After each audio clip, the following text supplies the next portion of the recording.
Right, you're welcome back. It's still a morning ride, Monday's edition. On our next spot, we shall be looking at blood donation. And so, on Saturday, being the 14th day in the month of June 2025, we will be celebrating the Blood Donation Day. Yes, it will be celebrated on that day. And so, because of that, we are in the week of blood donation celebration. Yeah, this is the week. And so with me this morning, I have pharmacist Ekedegwa Daniel. He is the health and care advisor, Nigerian Red Cross Society, Delta State, and he is the man just on my right hand side. Good morning, Tom. Good morning. Good to have you. And the far end, that gentleman there, he is Mr. Joseph Odwe, the health officer, Nigerian Red Cross Society, Delta State branch. Good morning, sir. Good morning, Elizabeth. Good to have you Deltans. again. Thank you. You know, when I see, I'm still thinking about that, how to resuscitate a drowning person that you did today. Whenever I see that, that's the only thing that comes across my mind. All right, so today we're looking at blood donation as preparing to celebrate the day coming up on the 14th, which is on Saturday, set aside as World Blood Donation Day. So we are in the week. First, let's talk about blood donation. When we say blood donation, what exactly are we looking at? Is it someone that has excess blood or someone that doesn't have blood? Who is eligible to donate blood? But first, let's look at the theme for the celebration, and then we'll pick it up from blood donation, its importance. Okay, so blood donation is the act of giving blood to those persons who need blood, basically because they have trauma, because they have accident, or because of surgery, or because of any challenge that requires them to get transfused with blood, just so that they can save their lives. And now this is because there is no place where blood can be produced outside the human body, and that's why it has to be transferred from somebody who has enough to give, willing to give, to somebody who has a deficit of it in their life. So discussing the theme for this honoring the hero, it's an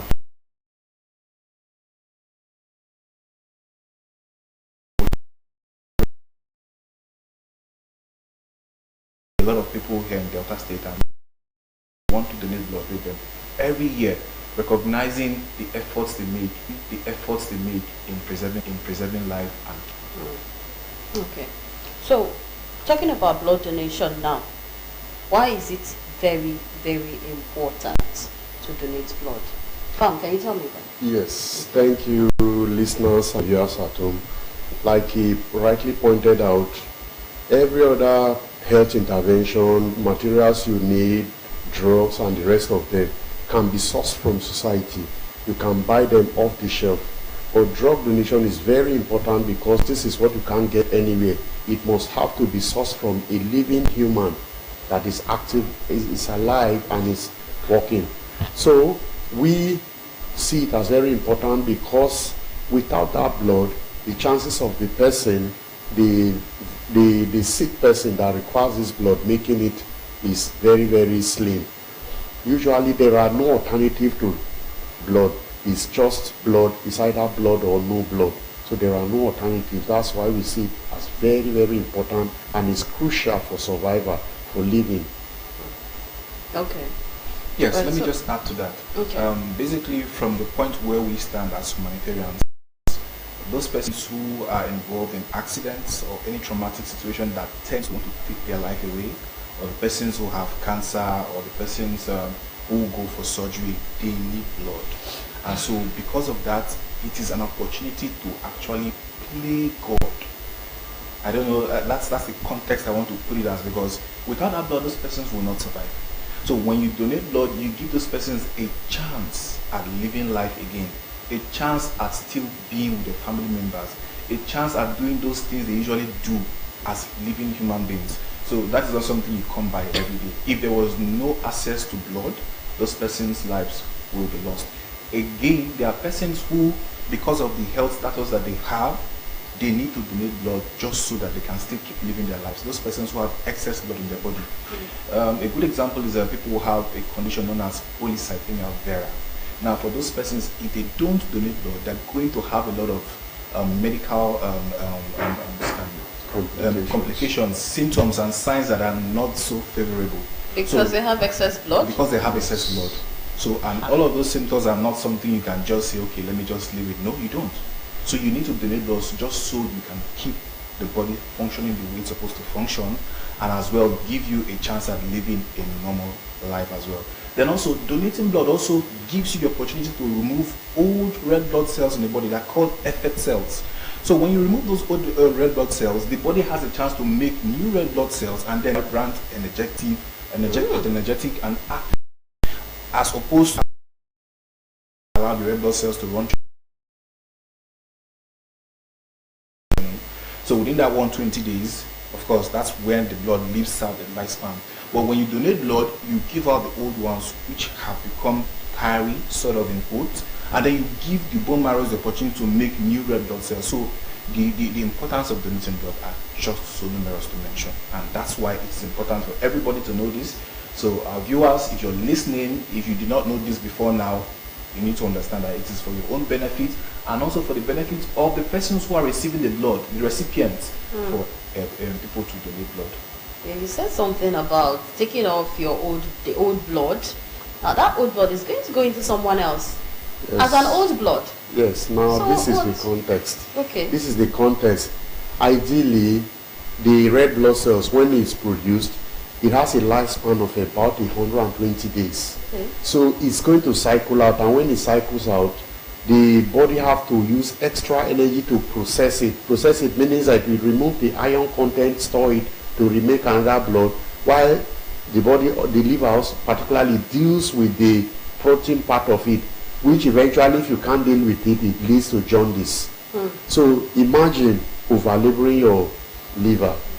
Then when you remove your blood, not as if you are allowed to get old, your body goes through the stress of having to recycle and process them, which is a great toll on the liver. But if you take them off, it also gives you your bone marrow the opportunity to make fresh ones, and so which removes that stress. So you see that it's a win-win situation for both the donor and the recipient.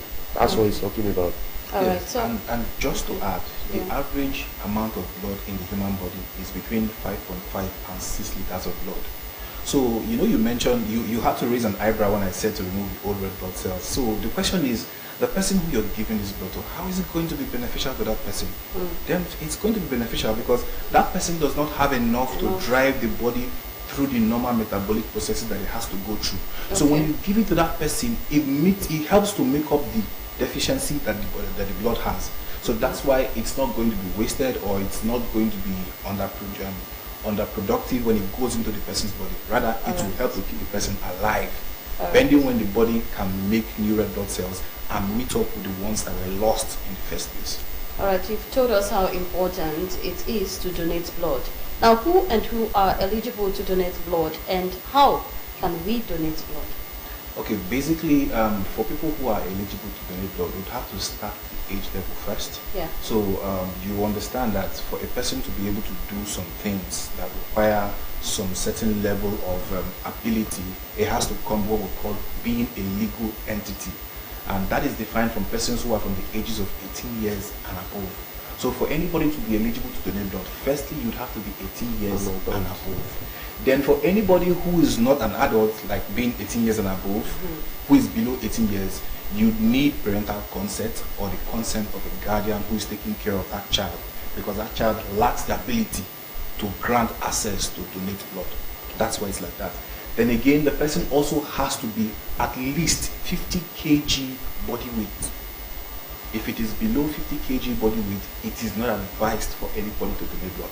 Then men pass off as people who can easily donate blood without any stringent preconditions. But for females, we do have a lot of conditions that we also need to consider. The person has to be 2 weeks away from the menstruation period. basically before and after you'd have to consider that, because menstruation does take away Blood. of course. And then a pregnant woman also will not be allowed to donate blood, of course. But if it's for men, like I said, it's very easy. They can easily go to the blood. Then we also have other conditions that you need to consider, like for people who have underlying illnesses, or people who have infections, or people who have cancer. All of those conditions precludes you from being able to donate blood. Then again, if you have a tattoo on your body, because I am answering this now based on the frequent questions that we get from people when they want to donate blood. If you have tattoo on your skin and you got the tattoo from an unregistered tattoo facility, you would have to stay a period of between 3 to 4 months. This reason is because most of those facilities, they don't use sterilized needles, and then the inks they use for the tattooing are also not inks that they use once. So it increases that propensity for one to have infections transferred to them when they get tattoos. And so when they pass on their blood to somebody else, like when they donate blood, the possibility is there. So you'd have to stay that period of between 3 to 4 months before you're allowed to donate blood. But if where you got your tattoo from is a registered state facility, of course you can go on to donate blood on the spot. You still go through the normal basic checks, the screenings before you be allowed to donate blood, all things being equal. So those are some of the reasons. I think to add, let me pick it from the last point, that tattoo. It is under the assumption that the regulated tattoo parlors, or they understand and undergo basic safety principles. So that's the assumption, meaning that all the protocols to prevent infections are being complied with. Yes. Then also, malaria is holo-endemic. Somebody is actively having malaria parasites are also excluded. There are some basic screenings, hepatitis B, C, and the rest of them are there. Of course, HIV, AIDS, and other viral diseases are there. Because in trying to help somebody, it will be unfortunate if you transfer a serious illness to that person. So all those basic checks, of course, cross-matching is there too. So when you get to the hospital, that is the part of the health facility or the institution collecting the blood. They'll make sure that all the parameters of the blood are checked and make sure it is safe to collect from you. It's also safe to give to somebody that needs it. So that's what, and the blood will also be profiled, because there are issues of compatibility that may arise if the blood is not properly profiled. So those are the basic issues that are related to blood donation. Okay, we're talking about screening now. What screening and procedures or testing procedures are followed to ensure that these bloods are safe for transfusion? Okay.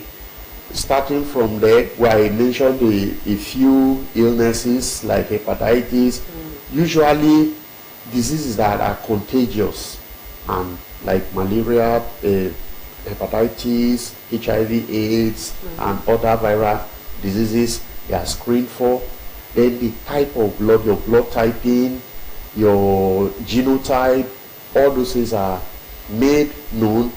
First, for the fact that the person receiving the blood, there might be incompatibility. Incompatibility means that we have different types of blood grouping. We have A, B, AB, and O. So those typing, if you are, for example, if I have blood type A, I can take from blood type O, but O cannot take from me.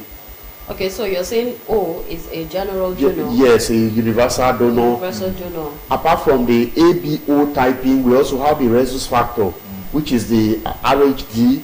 So you consider the ABO typing, which is what we just talked about now, and we also consider the rhesus. So the ideal universal donor is actually O negative, O rhesus negative. O rhesus negative, in fact, in certain climes, people with that kind of blood that are eligible to donate, they have their contact saved.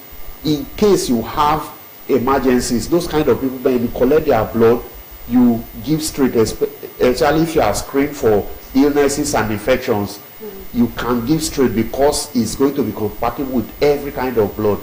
So they are the real ideal universal donors. But the universal recipient is AB. AP plus can take from anybody, so it's a universal recipient.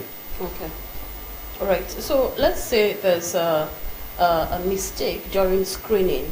Can someone get infected with diseases like HIV, hepatitis, if the blood during screening is infected and during screening was not detected? Yes, definitely. You know, the blood is given directly into the bloodstream, so there is no barrier, and usually when you give it, you can't retrieve it.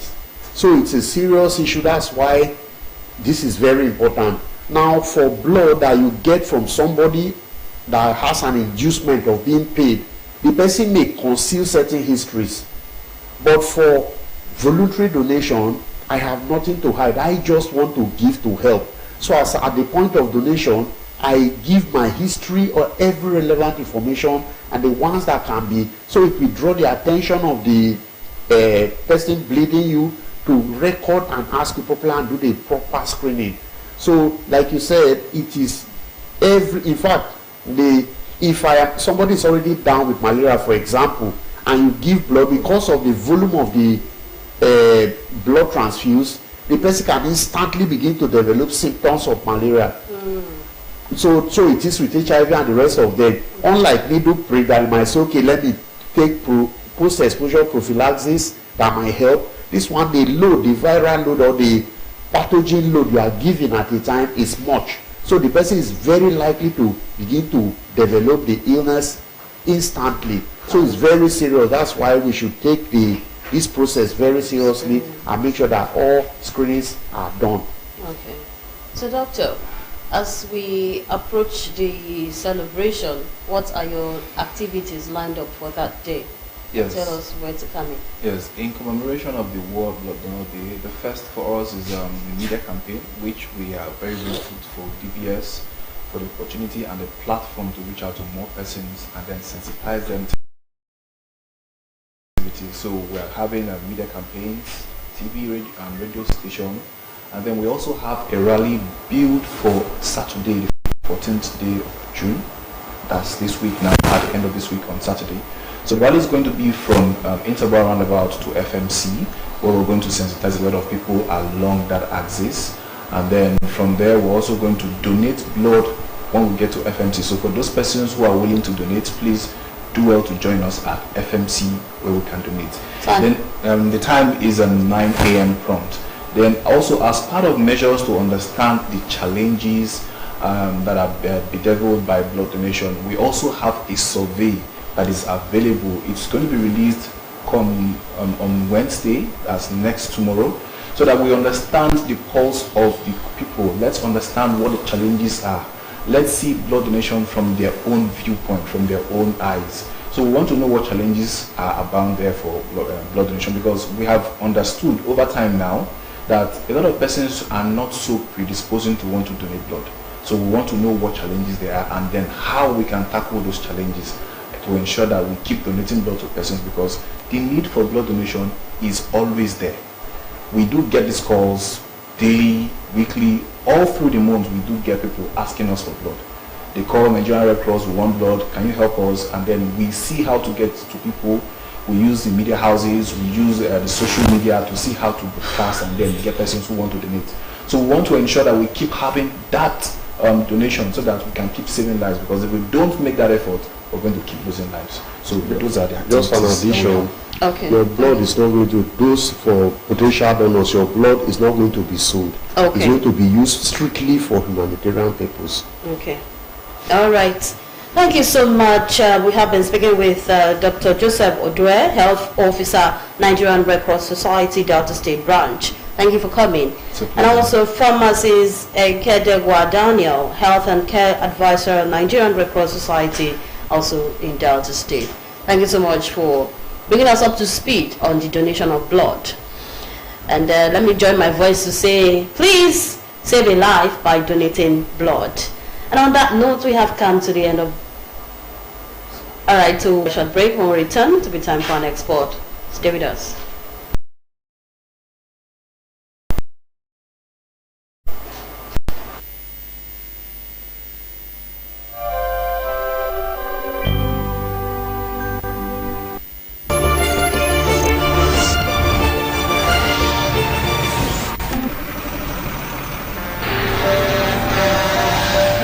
if tanker wey carry fuel fall or pipe wey carry fuel for underground burst, wetin you go do? You go begin bail fuel put for your bucket, or you go run comot far for where the fire go soon come. All